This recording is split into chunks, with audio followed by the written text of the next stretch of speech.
दोस्तों, चंपावत की नरभक्षी बाघिन के बारे में बात करते हुए हमने कुछ जाना था अपने पिछले एपिसोड में।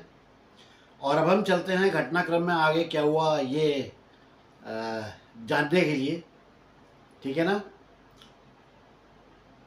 वैसे तो आपको याद ही होगा कि जिम कॉर्बेट साहब अपने आदमियों और उन गांव वालों के लिए, पाली गांव वालों के लिए 3 घुरड़ मार के ले आए थे। घुरड़ के बारे में मैंने आपको बताया था कि एक तरह की पहाड़ी बकरी होती है, जंगली बकरी होती है। खैर, इससे इनको ये फ़ायदा मिला था कि एक तो गांव वाले जितने थे उन सबके लिए भोजन की व्यवस्था हो गई थी, और दूसरा अब गांव वालों का जो है इन पे पूरा पूरा कॉन्फिडेंस हो गया था। गांव वालों को इन पे विश्वास हो गया था कि हाँ, यही सही आदमी है जो इस भागिन से छुटकारा दिला सकते हैं। और फिर गांव के प्रधान ने आकर इनसे पूछा था कि इन्हें कितने लोगों की ज़रूरत पड़ेगी, कितने आदमी चाहिए होंगे जो जंगल और गांव इनको घूमने जाना है उसके लिए। तो जिम कॉर्बेट साहब ने 2 आदमियों को गांव से चुन लिया। अच्छा, ये वही 2 आदमी थे जो 3 आदमी इनके साथ गए थे ना घुरड़ का शिकार करने के लिए। तो उनमें से इन्होंने 2 आदमियों को चुन लिया। वो ठीक लगे, इन्होंने बोला ये ठीक है, इनको मेरे साथ भेज दो। जिम कॉर्बेट साहब को बचपन से ही जो है वो कुछ जंगलों के कुछ जो संकेत और जो निशान वगैरह हैं, ये बचपन से ही जो है उनकी स्टडी करते आए थे। उनको बड़ा शौक था जंगल के बारे में जानने का, जानवरों के बारे में समझने का। और इस गांव में जो महिला मारी गई थी उसके बारे में गांव की जो दूसरी महिलाएं थी, अन्य महिलाएं थी, उनके जो बयान थे, अभी तक बस जिम कॉर्बेट साहब उतना ही जान पाए थे जितना उन महिलाओं ने इनको बताया था, प्रत्यक्षदर्शी महिलाओं ने, जिनके सामने ये घटना घटी थी। लेकिन दोस्तों, ऐसे साक्ष्य कई बार विश्वसनीय नहीं होते हैं। असलियत जो है उस स्थान पे जाकर ही देख सकते हैं, और वहीं जाके पता चलती है कि यहाँ पे क्या हुआ होगा। वहाँ पे जो निशान दिखाई पड़ेंगे या जो दिखाई पड़ता है उन्हें देखकर ही आप जो है पूरे घटनाक्रम को समझा जा सकता है कि कैसे क्या हुआ होगा, आदि आदि जो कुछ भी उस घटना जो घटी हो, कैसे घटी होगी, एक आइडिया जो लगता है उस जगह पे जाके ही लगता है। तो ये भी घटना स्थल पर पहुंचे और वहां पहुंचकर जिम कॉर्बेट साहब ने अनुमान लगाना शुरू किया कि बाघ सबसे नज़र बचाकर अचानक पेड़ तक पहुंचा कैसे होगा। जिस पेड़ में महिला काट रही थी वहां तक पहुंचा कैसे होगा। तो सारा मुआयना करने के बाद इन्होंने पाया कि उसका जो है केवल एक ही रास्ता था वहां पे आने का। वो पेड़ से जुड़ी हुई एक पतली सी जो खाई थी उससे ऊपर आया। जिम कॉर्बेट साहब खाई में करीब 100 गज नीचे उतरे, फिर थोड़ा सा ऊपर चढ़े, तो यहाँ पर इन्होंने जो है बाघ के जो पंजे थे, उसके पैरों के जो निशान थे वो दिखाई पड़े। इस जगह की जो मट्टी थी ये थोड़ा नरम थी, तो नरम मट्टी के ऊपर जो पाँव के निशान बने हुए थे वो एकदम क्लियर दिखाई पड़ रहे थे, साफ साफ दिखाई पड़ रहे थे। उन निशानों को देखकर जिम कॉर्बेट साहब ने एक आइडिया लिया कि ये जो है अधेड़ अवस्था में पहुंची हुई एक मादा बाघिन है, और खाई से करीब 10 गज ऊपर एक बड़े पत्थर के पीछे से इसने घात लगाई होगी। और हो सकता है कि पेड़ से उस औरत के नीचे उतरने का इंतज़ार कर रही होगी। जो औरत मारी गई थी उसका इंतज़ार कर रही होगी कि ये पेड़ से नीचे उतरे, अपनी उस चट्टान के पीछे घात लगाई हुई। अब उस महिला ने अपनी ज़रूरत भर के जो पत्ते वगैरह थे वो दूसरी जो और महिलाएं थी उनसे पहले ही काट लिए। स्पीड अच्छी थी, अब फटाफट काट के वो अपना नीचे उतरने लगी पेड़ से। उसने 2 इंच की गोलाई वाली एक शाखा को पकड़ रखा था जब वो नीचे उतर रही थी, और इसी क्षण बाघिन आ गई। और वो पेड़ के नीचे से ही वो उससे क्या किया, जो तना था उस पर खड़ी हो गई, यानी कि अपनी पिछली टांगों के ऊपर खड़ी हो गई, और उस औरत के पैरों को पकड़कर, अपने जबड़े से पकड़कर उसे महिला को नीचे खींचने लगी। अब जब वो नीचे खींचने लगी तो उस महिला के हाथ से पत्ते और वो टहनी जो थी वो छूट गए। जो टहनी उसने पकड़ रखी थी, जिस टहनी को उसने पकड़ा हुआ था, उस टहनी में उस महिला के हाथ की उधड़ी हुई खाल जो है वो चिपकी हुई थी। जब खींचा होगा तो उससे भी पकड़ा होगा टाइट, मारा झटका तो ये सब छीलते हुए जो है वो नीचे चली गई और नीचे घाटी में जो है उसके संघर्ष जो उसने बाघिन के साथ किया होगा उसके निशान भी दिख रहे थे।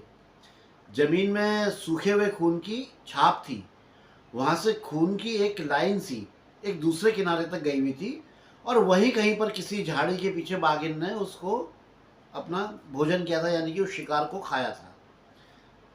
उसी जगह पे कोई ज़्यादा दूर भी नहीं गई थी। अच्छा, हमारे पहाड़ में जो ज़्यादातर संख्या है वो हिंदुओं की है और जो हम हिंदू लोग हैं वो मृतक का दाह संस्कार करते हैं। जब भी परिवार का कोई सदस्य बाघ या तेंदुए या कोई इस तरह का कोई शिकार हो जाता है तो और उसका जो बॉडी है, उसका जो बॉडी का जो कोई भी अंश मिल जाए, अवशेष मिल जाए, उसे ढूंढ कर लाया जाता है और उसका अंतिम संस्कार कर देते हैं। इस महिला का अंतिम संस्कार होना बाकी था, तो इस महिला के परिवार के सदस्यों ने जिम कॉर्बेट साहब से विनती करी कि साहब किसी भी तरह से उसके शरीर का कोई अंश खोज के ला दीजिए ताकि उसका दाह संस्कार हो सके, उसकी आत्मा को शांति मिल सके। एक फीलिंग्स जो होती हैं अंदर की वो निकल रही थी गांव वालों की। तो यहाँ के लोगों का कुछ ऐसा विश्वास था कि नरभक्षी बाघ इंसान का सर, हाथ और पैर नहीं खाते हैं, लेकिन ये गलत है। यदि कोई बाधा ना पड़े, मतलब किसी तरह का कोई डिस्टर्बेंस ना हो बाघ को अपना शिकार खाते टाइम, तो बाघ अपने शिकार को मतलब पूरा चट कर जाता है। शिकार का सारा शरीर, यहाँ तक कि उसके खून से सने हुए कपड़े जो होते हैं उसे तक खा जाता है। ऐसा इन्हें कई बाघों को जब इन्होंने मारा था आदमखोरों, तो इनको मिले थे ये सब सबूत। इस घटना में इन्हें शिकार के कुछ कपड़े और कुछ हड्डियों के टुकड़े मिले। एक कपड़े में उन अवशेषों को लपेट कर इन्होंने क्या परिवार वालों को सौंप दिया कि ये लो भैया, क्या करें, दुख है। हालांकि बहुत कम मात्रा में थे अवशेष, फिर भी संस्कार करने भर के लिए हो गए थे। और उस महिला की जो अस्थियां हैं अब माँ गंगा तक पहुंच जाएंगी, ऐसा ही जो है गांव वालों का कुछ विश्वास था कि अब हमने प्रवाहित कर देंगे और वो नदी में, गंगा जी में जाके मिल जाएंगी और इसको मोक्ष प्राप्त हो जाएगा। इसके बाद जिम कॉर्बेट साहब वापस गांव आ गए। गांव आकर के इन्होंने चाय पी, फिर एक दूसरे घर पर गए। इस घर में भी पहले एक घटना घट चुकी थी घर के सदस्यों के साथ। ये घर जो है सड़क से दूसरी तरफ था और वहाँ पर एक आदमी की कुछ एक आध एकड़ जमीन थी और सड़क के ऊपर वहीं पर उसने अपनी एक झोपड़ी भी बनाई हुई थी। इस झोपड़ी में 2 कमरे थे और उस 2 कमरे की झोपड़ी में वो आदमी, उसकी बीवी, एक 4 साल की बेटी और एक 6 साल का बेटा और साथ ही उसकी 2 बहनें भी रहती थी। तो इतने लोगों का परिवार उस 2 कमरे की झोपड़ी में रहता था। एक दिन दोनों बहनें घास काटने के लिए पहाड़ी पर गई हुई थी। सामने पहाड़ी थी, उस पर घास काटने के लिए गई हुई थी। अचानक वहां पे बाघिन आ गई और आई और उससे बड़ी बहन पे हमला बोल दिया। उससे बड़ी बहन को पकड़ा और उसको उठाकर ले जाने लगी। ये सब देखते हुए उसकी छोटी बहन बड़ी एकदम से, क्या कहना चाहिए, घबरा भी गई, उत्साह में भी आ गई और करीब 100 गज तक तो हाथ में दराती लिए हुए उस बाघिन के पीछे पीछे भागने लगी और जोर जोर से चिल्ला रही थी, छोड़ छोड़ मेरी बहन को, छोड़ दे, अरे तू मुझे ले जा, मेरी बहन को छोड़ दे, अरे छोड़ उसको, छोड़। उसके पीछे, मतलब मैं शायद बहुत तरह से बोल नहीं पा रहा हूँ, जो आप समझ पा रहे होंगे उस सिचुएशन में क्या हो रहा होगा। आगे आगे बाघ उसकी बहन को लेके जा रही है और पीछे पीछे वो दौड़ रही है और चिल्ला रही, छोड़ उसको, छोड़। और ये सारी घटना गांव वाले गांव से देख रहे थे सामने पहाड़ी में इस घटना को होते हुए। बाघिन ने बड़ी बहन को मार डाला और कुछ दूरी पर जाकर के उसे जमीन पर रख दिया और फिर तुरंत वो छोटी बहन की तरफ पलटी, जो हाथ में, मैंने बताया ना, दराती लिए हुए बाघिन के पीछे दौड़ रही थी। बाघिन ने एक भयानक दहाड़ मारी और दहाड़ के साथ वो छोटी बहन की तरफ लपकी, यानी कि उसकी तरफ आने लगी, कूदी। अब वो लड़की बड़ी फुर्ती से घूमी और पहाड़ी से नीचे भागते हुए सीधे गांव के अंदर घुस गई। वो लड़की गांव वालों को सारी घटना बताना चाहती थी। हालांकि गांव वालों ने ये सारी घटना अपनी आंखों से देख ली थी, ये देख रहे थे सामने घटती हो रही है। वो लड़की कुछ बोलना चाह रही थी, वो क्या बोल रही है कुछ समझ नहीं पा रहा था, वो साफ साफ सुनाई नहीं पड़ रहा था। उसकी जो सांसें थी वो बहुत तेज चढ़ी हुई थी और वो ऐसे बोल रही थी, मतलब कैसे बोल रही होगी आप समझ सकते हैं। तो गांव वाले उसके मन के डर को और उसकी उत्तेजना को समझ रहे थे। क्या होता है आप जान समझ सकते हैं। उस उत्तेजना और डर को आप लोग भी समझ ही सकते हैं यार, आप लोग भी, कि उस बच्ची की क्या हालत रही होगी, उस छोटी सी लड़की की, जिसकी बड़ी बहन को उसी के सामने बागिन उठा के ले गई है, उसी के सामने। और ना सिर्फ ले गई है, ले जाके उसे मार दिया है, उसको मार के इसकी तरफ पलटी है और ये अपनी जान बचा के किसी तरह से गांव के अंदर आ गई है। गांव के निवासी बाघिन को भगाने के लिए फिर तैयार होकर निकल गए, लेकिन वही जैसा हमेशा होता है, असफल ही रहे। और जब गांव वाले लौट के वापस आए तब उन्हें पता चला कि उस लड़की ने अपनी जो बोलने की शक्ति थी, स्पीकिंग पावर, वो खो दी थी। इस सदमे के कारण वो हमेशा के लिए गूंगी हो गई थी, वो कुछ भी बोल सकने में असमर्थ थी। तो सोचो यार दोस्तों, कितना बड़ा सदमा उसको लगा होगा। और ये सारी बातें जिम कॉर्बेट साहब को गांव वालों ने तब बताई जब ये लोग उसकी झोपड़ी की तरफ जा रहे थे। ये जब वहां पहुंचे तो वो लड़की जो है कपड़े धो रही थी। सोचो यार, ये लड़की पिछले 12 महीनों से बिल्कुल गूंगी थी, कुछ भी नहीं बोल पा रही थी। उसको देखने में तो वो एकदम सामान्य सी लड़की लग रही थी, लेकिन उसकी जो आंखें थी, आंखों में एक प्रकार की थकान और उदासी, दुख, वो साफ साफ दिखाई पड़ रहा था। तो जिम कॉर्बेट साहब ने उससे बोला कि मैं उस बाघिन को मारने के लिए आया हूँ जिसने उसकी बहन को मारा है। तो उसने जिम कॉर्बेट साहब की तरफ देखा और ऐसे अपने दोनों हाथ जोड़े और फिर जिम कॉर्बेट साहब के पाँव छू लिए।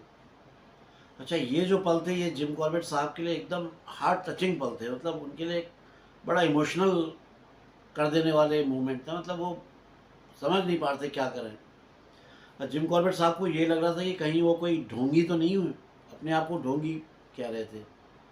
हालांकि ये बात सही है कि आदमखोर बाघिन को मारने के लिए आए हैं, कॉर्बेट साहब आए तो बाघिन को मारने के लिए ही हैं। लेकिन इस बाघिन के बारे में एक बात ये प्रचलित थी कि एक ही इलाके में ये लगातार 2 बार शिकार नहीं करती, यानी कि जहाँ शिकार किया फिर तुरंत वहीं दूसरा शिकार करेगी, ऐसा वो नहीं करती थी। उसकी जो टेरिटरी थी वो सैकड़ों वर्ग मील तक फैली हुई थी। अब आप समझो यार, जिस तरह से भूसे के ढेर में सुई को खोजना मुश्किल होता है, कैसे ढूंढेंगे भूसे के ढेर में एक सुई को, उसी तरह से इतने बड़े क्षेत्र में बाघिन को ढूंढना यार कोई आसान काम नहीं था। मतलब पॉसिबल एकदम से हो जाए जी ढूंढ लिया और गोली मार दी, ऐसा नहीं था। जिम कॉर्बेट साहब ने नैनीताल से निकलते समय बहुत सारी योजनाएं अपने मन में तैयार करी थी कि ऐसे करेंगे, वैसा करेंगे, ऐसे मारेंगे, वैसे मारेंगे। और जो योजनाएं थी, उन योजनाओं में जो पहली योजना थी उस पर तो ये एक अमल कर चुके थे, और उस पर ये दोबारा कोशिश करना ऐसा सही नहीं था। जो पहली कोशिश करी थी घुरड़ के शिकार के बहाने आ गई, तो वो इनको सही नहीं लग रहा था। और दूसरी योजना के लिए ये लोकेशन इन्हें सही नहीं लग रही थी। और इसके अलावा यहाँ पे कोई ऐसा व्यक्ति भी नहीं था जिसके साथ में डिस्कशन किया जा सके, उचित सलाह मशवरा आदि किया जा सके, और बाघिन को मारने के लिए कोई नई रणनीति या कोई नीति कुछ ऐसी बनाई जाए जिससे बाघिन को मारा जा सके। जैसा कि मैं आपको पहले बता चुका हूँ कि ये बाघिन कुमाऊं की पहली नरभक्षी बाघिन थी, पहली नरभक्षी। और किसी नरभक्षी का शिकार करने का अनुभव ना तो जिम कॉर्बेट साहब को था और ना किसी अन्य गांव वालों को था। लेकिन कुछ तो करना ही था भाई, बाघिन को मारने के लिए आए हैं, कुछ तो करना ही था। जिम कॉर्बेट साहब बाघिन की तलाश में 3 दिन सुबह से लेकर शाम तक इधर उधर जंगलों में भटकते रहे। जहाँ जहाँ पर बाघिन के होने की संभावनाएं थी, ये वहाँ वहाँ गए, उन्होंने वो सारी जगहें खोज डाली, लेकिन इन्हें बाघिन या उसके कोई पगमार्क या ना कोई ऐसे निशान मिले जो कहीं जैसे पेड़ में वो अपनी टेरिटरी के लिए अपने वो कर लेती है, या कहीं चट्टानों में अपने पंजे रगड़ती है। तो ऐसा कुछ भी निशान नहीं मिले जो साबित कर सके, जिससे ये बात साबित हो कि बाघिन यहीं कहीं पे आसपास में ही है। आसपास से मतलब इसी गांव के जंगल में है। इधर एक मज़ेदार बात हुई, गांव में एक अफवाह फैल गई कि जिम कॉर्बेट साहब पहाड़ी महिला बन के, यानी कि एक महिला की वेशभूषा बना के जंगल में जाते हैं, और जब ये जंगल में जाते हैं महिला बन के, तो नरभक्षी जो भी है वो आदमखोर बाघ इनकी तरफ आकर्षित हो जाता है और इनके पास आ जाते हैं, और ये बड़े आराम से दराती से या कुल्हाड़ी से उसे मार देते हैं। तो अफवाह थी। हालांकि ये एक बार ये जरूर हुआ था कि जिम कॉर्बेट साहब ने गांव की एक महिला से साड़ी मांगी थी, और उसे लपेट करके पहन करके ये खेतों में चले गए थे, और वहाँ पे जा कर के इन्होंने घास वगैरह काटी, फिर पेड़ में चढ़ के पत्ते भी काटे, मगर बाघिन जो है इस छलावे में कभी नहीं आई। हाँ, 2 बार एक बाघ जरूर आया। पहली बार तो वो पेड़ के पास ही कहीं छुप कर बैठा रहा, और दूसरी बार एक गिरे हुए पेड़ के पीछे जाके लेट गया। लेकिन बाघ ने कभी इनको ऐसा मौका नहीं दिया कि ये उसे शूट कर सके। जिम कॉर्बेट साहब ये दोनों ही बार उस पर गोली नहीं चला पाए, क्योंकि इनको सही एंगल नहीं मिल पा रहा था।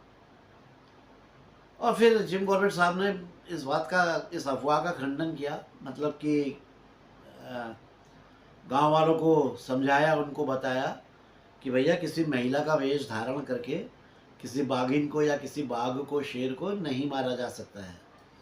तो ऐसी ये अफवाह मत फैलाओ कि मैं औरत बन के जाता हूँ, नरभक्षी मेरे सामने आ जाता है और मैं कुल्हाड़ी से उसे मार देता हूँ या दराती से उसे काट देता हूँ। ऐसा कुछ नहीं है। अब तक जिम कॉर्बेट साहब इस बात को समझ चुके थे कि बाघिन इस एरिया से निकल चुकी है। तब इन्होंने भी निर्णय लिया कि अब ये भी यहाँ से पाली गांव का नाम है, पाली गांव से करीब 15 मील दूर पूर्व की तरफ ये चले जाएंगे। ऐसा सुन के गाँव वाले थोड़ा सा निराश हो गए, थोड़ा दुखी हो गए कि साहब हमारा क्या होगा, आप चले जाओगे। लेकिन उनको समझा बुझा कर किसी तरह से ये अगले दिन सुबह ये पाली गांव से अपना निकल पड़े और धूना घाट पहुँचे। धूना घाट में इन्होंने और इनके आदमियों ने नाश्ता किया। फिर वहाँ से ये आगे बढ़ गए चंपावत के लिए। शाम होने तक ये चंपावत पहुँच गए। इस एरिया के जितने रास्ते और सड़कें वगैरह जो सब कुछ थी, ये सब जो है बाघिन के डर से ये सारे रास्ते असुरक्षित माने जाते थे। इसलिए आसपास के गांव के लोगों को यदि किसी दूसरे गांव में या बाज़ार में जाना हो तो वो लोग क्या करते थे, गांव का एक बड़ा सा ग्रुप बना लेते थे और ग्रुप को लेके चला करते थे, यानी पूरा एक झुंड बना के चला करते थे। इसलिए जब धूना घाट से जब जिम कॉर्बेट साहब और इनके 7 आदमी चंपावत पहुँचे, तब तक इन लोगों की संख्या 30 हो गई थी। 7 से 30 हो गई थी। उन लोगों में और लोग भी शामिल हो गए थे, इनके साथ और लोग भी शामिल हो गए, और जो 30 लोग शामिल हुए थे उन लोगों में 20 लोग ऐसे थे जो 2 महीने पहले चंपावत आए थे। उन्होंने जिम कॉर्बेट साहब को एक बहुत ही दयनीय घटना के बारे में बताया। बहुत मतलब दुखी करने वाली घटना थी जो इन 20 लोगों ने जिम कॉर्बेट साहब को बताई और इन लोगों ने देखी थी। इन 20 लोगों ने बताया कि वो लोग चंपावत बाजार की ओर जा रहे थे और सड़क पर चलते समय करीब दोपहर का समय रहा होगा, इन लोगों ने किसी मनुष्य के कराहने की आवाज़ सुनी। और जब आवाज़ सुनी तो ये सब लोग चौंक गए और इन्होंने आवाज़ का दिशा का अंदाज़ा लगाया कि भाई ये कहाँ से आवाज़ आ रही है। तो इन्हें महसूस हुआ कि आवाज़ सड़क के नीचे जो वैली है वहाँ से कहीं से आ रही है। अब ये पूरा जो है समूह जो है, ये झुंड जो है इकट्ठा होकर चलने लगा और धीरे धीरे जो ये कराहने की आवाज़ थी वो नज़दीक आ रही थी। इन लोगों ने नीचे घाटी में जो वैली थी उसमें नीचे झांका तो इन्हें एक बाघ दिखाई पड़ा। उस बाघ ने अपने जबड़े में एक महिला को दबाया हुआ था। महिला के शरीर में एक भी वस्त्र नहीं था, मतलब उसके कोई भी कपड़े नहीं थे, सब फट फुट के उसके शरीर से अलग हो चुके थे। महिला के जो बाल थे वो बाघ के एक तरफ जमीन पर लटके थे और पैर जो है दूसरी तरफ, यानी कि बाघ ने उसको कमर से पकड़ रखा था, तो सर ऐसे हो गया था और पाँव ऐसे, और ऐसे ही उसको उठा करके वो चला जा रहा था। अब वो महिला उस टाइम जिंदा थी, वो अपनी छाती पीट रही थी मदद के लिए। वो कभी हे भगवान मुझे बचा लो भगवान, अरे कोई तो आओ इंसानों को, मतलब वो अपना पुकार रही थी, करा रही थी, हाहाकार कर रही थी। ये लोग जो इस दृश्य को देख रहे थे ये बहुत ही खौफजदा हो गए थे। यार होगा ही खौफ, डर वाला तो सीन ही है। उनकी आंखों के सामने करीब 50 गज की दूरी से बाघिन अपने शिकार को लेकर निकल गई और ये लोग देखते रह गए। तो यार हम होते तो हम तुम भी वही करते जो इन्होंने किया। हालत खराब हो जाती डर के मारे। जब उस महिला की चीखें थोड़ा दूर चली गई और इन लोगों को सुनाई पड़नी बंद हो गई तो ये सब लोग फिर वहाँ से आगे बढ़ गए। तो जिम कॉर्बेट साहब ने इनसे पूछा, यार कमाल है यार, तुम लोगों के सामने इतना सब कुछ घटित हो रहा था और तुम लोगों ने कुछ किया नहीं, कुछ भी नहीं किया तुम लोगों ने। तो उन्होंने जवाब दिया, नहीं साहब कुछ नहीं किया हम लोगों ने, हम डर गए थे। और आप बताओ डरा हुआ इंसान क्या कर सकता है। और अगर मान लीजिए हम उस महिला को बचाने की कोशिश भी करते तो ऐसे में बाघ का गुस्सा तो और ज़्यादा बढ़ जाना था, उसका गुस्सा और ज़्यादा बढ़ जाता और वो हमारे लिए मुसीबत बन जाता। वो उसको छोड़ के हम पे अटैक कर देता और उस महिला को जिसको बाघ ले जा रहा था उसका खून इतनी बुरी तरह से गिर रहा था, उस औरत ने खून की कमी के कारण वैसे ही मर जाना था, यानी कि खून सारा बह जाना था तो उससे वैसे ही मर जाना था। तो ऐसे में भला हम अपनी जान का जोखिम क्यों लेते। ये उनका कहना भी ठीक ही था। ये जो महिला थी ये चंपावत के पास के एक गांव से थी और जंगल में वही अपना सूखी लकड़ियाँ वगैरह जो मैं बताया जो गांव की औरतें करती हैं, घास काटना, लकड़ियाँ लेना, इसी काम के लिए वो भी गई थी, ये लकड़ियाँ इकट्ठा कर रही थी। तभी बाघ की नज़र इस पर पड़ी और इस महिला को वो उठा के ले गया। अच्छा, जब ये बाघ उसको उठा के ले जा रहा था तो उसके साथ अन्य जो महिलाएं थी उन्होंने भी देखा और वो जो है शोर मचाते हुए गांव की तरफ भागी और गांव पहुंच के जो गांव के पुरुष थे उन लोगों को उस घटना के बारे में जानकारी दी। तब तक ये जो 20 आदमी थे ये भी उस गांव में पहुंच गए थे। अब ये 20 आदमी और गांव वाले सब मिलकर उस रास्ते में चल पड़े जिस रास्ते पर बाघ उस औरत को लेकर गया था। इन लोगों को रास्ता पता था, जो ये 20 लोग थे किस तरफ गया हुआ है। गांव से करीब 50-60 लोगों का दल उस महिला की खोज में निकल पड़ा।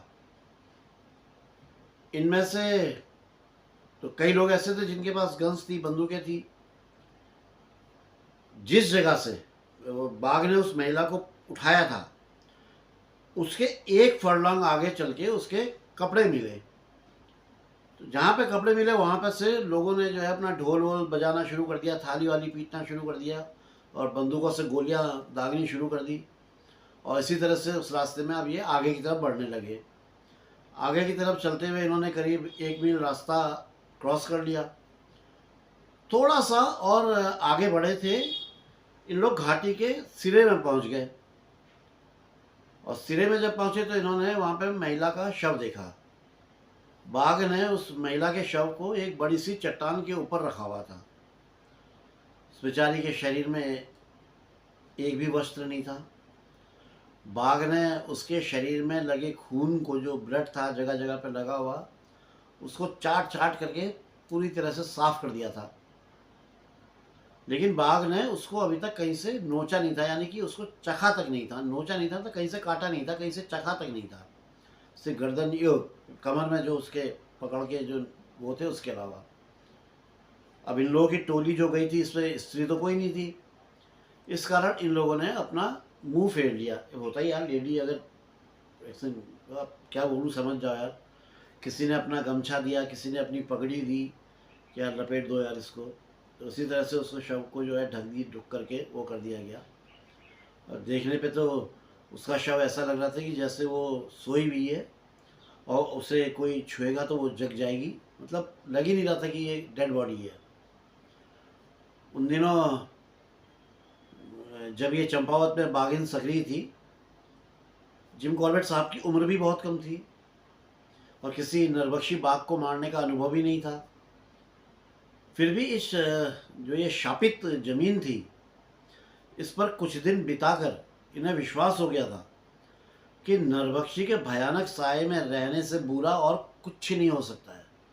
हर टाइम आपके ऊपर एक डर है, हर टाइम खौफ आपके ऊपर है, क्योंकि जिस क्षेत्र में आदमखोर सक्रिय हो वहाँ पल पल में जान का खतरा बना रहता है। न जाने कब कहाँ से एकदम से नरभक्षी सामने आ जाए, हमला कर दे, ले जाए। तेंदुआ हो तो यानी गुलदार, उसका खतरा तो रात में रहता है, सूरज डूबने के बाद ही रहता है, लेकिन बाघ दिन हो या रात कभी भी अटैक कर देता है। अमूमतः जब बाघ का पेट भरा हुआ होता है तो वो शिकार नहीं करता है, लेकिन नरभक्षी के विषय में ऐसा नहीं है। नरभक्षी को वो कभी भी अटैक कर सकता है। अगर नरभक्षी के आसपास से कोई निकल रहा है तो वो अटैक कर देगा। शायद हो सकता है वो अपने बचाव में पहले अटैक कर देता है या जो भी है, लेकिन नरभक्षी अटैक कर देता है भरे पेट होने पे भी। चंपावत के जो तहसीलदार साहब थे उनको जिम कॉर्बेट साहब के आने के बारे में पहले पत्र मिल चुके थे। एक रात वो इनके डांग बंगले पे आए और उन्होंने राय दी, उन्हें एक सलाह दी कि साहब यहाँ से कुछ मील दूर एक दूसरा डाक बंगला है और आप उस पर जाके रहें। उस डाक बंगले के आसपास के क्षेत्र में आदमखोर ने कई लोगों को मार डाला था, कई मवेशियों को मार डाला था, कई इंसानों को मार डाला था।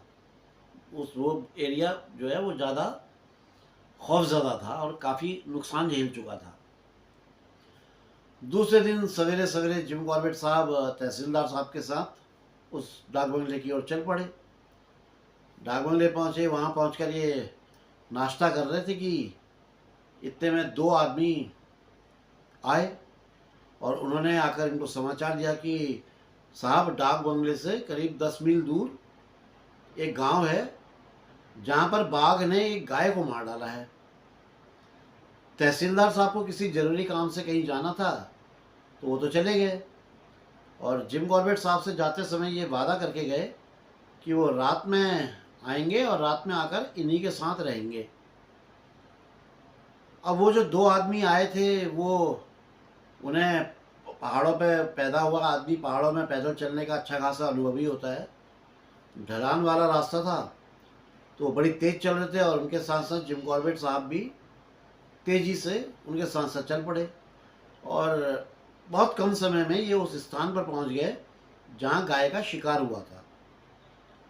वहां पहुंचकर इन्होंने देखा कि एक छोटा सा बछड़ा जिसको पैदा हुए करीब हफ्ता भर हुआ था, उसे किसी तेंदुए ने मार के आधा खा लिया था। और तेंदुए का मारा हुआ था और उस समय तेंदुए को शूट करने के लिए ना तो जिम कॉर्बेट साहब के पास टाइम था और ना ऐसी कोई उनकी इच्छा थी कि वो इस तेंदुए को शूट करें। उनके लिए एक बड़ा टारगेट उनके सामने था, बाघिन, नरभक्षी बाघिन।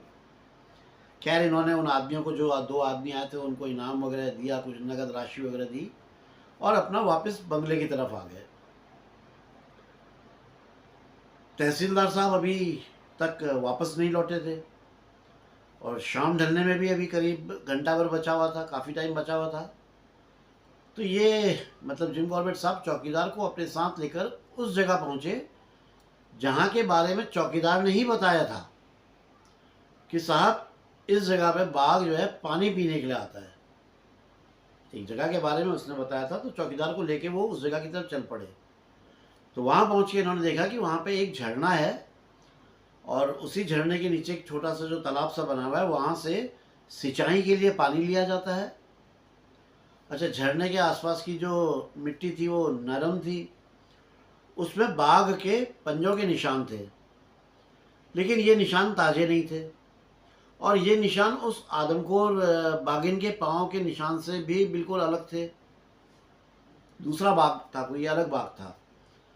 आदमखोर जो बाघिन थी, उसके पाँव के निशानों को जिम कॉर्बेट साहब तो बहुत अच्छी तरह से पहचानते थे, क्योंकि पाली गांव में जहाँ उस महिला को मारा गया था, पहली वाली महिला को, वहाँ पर उन्होंने उस नरबख्शी के पाँव के निशानों को देखा था और देख करके अच्छी तरह से अपने दिमाग में उनको बैठा लिया था कि कैसे हैं, क्या है, आइडिया लगा लिया था। अधेड़ा अवस्था में पहुंची हुई बाघिन है, सब जो मैंने पहले बताया आपको। तो ये निशान उससे अलग थे। यहाँ से लौटकर ये अपने बंगले में, अपने डांग बंगले में वापस आए। अब तक तहसीलदार साहब भी जो है आ चुके थे, वहीं बरामदे में बैठे हुए इनका इंतज़ार कर रहे थे। अब जैसे ही जिम कॉर्बेट साहब आए तो वो तुरंत उठकर खड़े हो गए और उन्होंने थोड़ा अपना अफसोस जाहिर किया, जताया अपना अफसोस कि साहब आपको आज जो है दिन भर अपना फालतू भटकना पड़ा, बड़ी बुरा लग रहा है, ऐसा ये नहीं होना चाहिए था। फिर उसने कहा कि साहब रास्ता बहुत लंबा है और उसका इसी समय वापस जाना ठीक रहेगा। मुझे जाना है साहब, बहुत लंबा रास्ता है, मुझे अभी निकल जाऊँ तो ठीक है। जिम कॉर्बेट साहब बड़े हैरान हुए यार ये सब सुना तो, क्योंकि दिन में उसने वादा किया था जिम कॉर्बेट साहब से कि वो रात में जो है डाक बंगले में जिम कॉर्बेट साहब के साथ रुकेगा।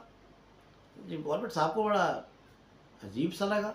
हालांकि जिम कॉर्बेट साहब को उसके रुकने से या ना रुकने से किसी तरह का कोई फ़र्क नहीं पड़ने वाला था, इनको कोई परेशानी नहीं होनी थी।